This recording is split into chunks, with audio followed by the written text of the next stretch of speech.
जो बोएगा वही पाएगा, कर्मों का फल सामने आएगा। बीज अगर प्यार का होगा तो कल हर रिश्ता फूल बन जाएगा, पर अगर नफरत और जलन बोई तो दिलों में कांटे ही उगाएगा। इसलिए सोच समझकर जीना ये जिंदगी, क्योंकि कुदरत का ये नियम सामने आएगा, जो बोएगा वही पाएगा। कहते हैं ना कि कर्म कभी भी किसी का पीछा नहीं छोड़ते। आप जैसा कर्म करोगे आपको वैसा ही फल भोगना ही पड़ेगा, हर हाल में भोगना पड़ेगा। सुनते तो हम सभी हैं, लेकिन कभी कभी ऐसे उदाहरण देखने मिल जाते हैं। ये एक छोटी सी कहानी है। एक बार एक कंपनी का मैनेजर था। उसे बिना वजह किसी बात पर पता नहीं मूड खराब था, गुस्सा आ गया और उसने अपने स्टाफ को खूब खरी खोटी सुना दी। अब स्टाफ बेचारा क्या करे, मैनेजर से तो कुछ कह नहीं सकता। तो स्टाफ जब ऑफिस से बाहर जा रहा था तो गेट पर जो वॉचमैन खड़ा रहता है, सब ने मिलकर उस पर अपना गुस्सा उतार दिया और उसे बहुत खरी खोटी सुना दी। बेचारा वॉचमैन क्या करे, वो किसी से कुछ कह नहीं सकता।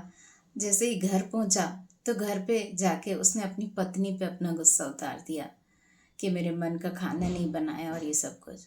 अब पत्नी को तेज गुस्सा आया तो उसने जाके बच्चे को एक थप्पड़ मार दिया कि दिन भर पढ़ाई नहीं करता, फ़ोन चलाता रहता है।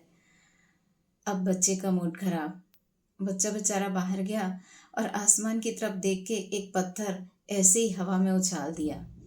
वो पत्थर जाके एक कुत्ते को लगा। कुत्ते ने नज़र घुमाई कि किसने मारा तो उसे एक आदमी खड़ा हुआ दिखा। बस कुत्ते ने सोचा इसी ने मुझे पत्थर मारा है, तो वो गया और जाके उस आदमी को काट लिया। अब वो आदमी बेचारा भागा भागा हॉस्पिटल पहुंचा। उसे ये समझ ही नहीं आया कि आखिर कुत्ते ने उसे क्यों काटा। पर वो ये आदमी वही था, उस कंपनी का मैनेजर जो वहाँ रास्ते में खड़ा हुआ था और कुत्ते ने उसे काटा। तो जो सुबह उसने गुस्सा दिखाया, बेवजह लोगों को डांटा फटकारा, वो उसका कर्म लौटकर वापस उसी के पास इस तरीके से आया।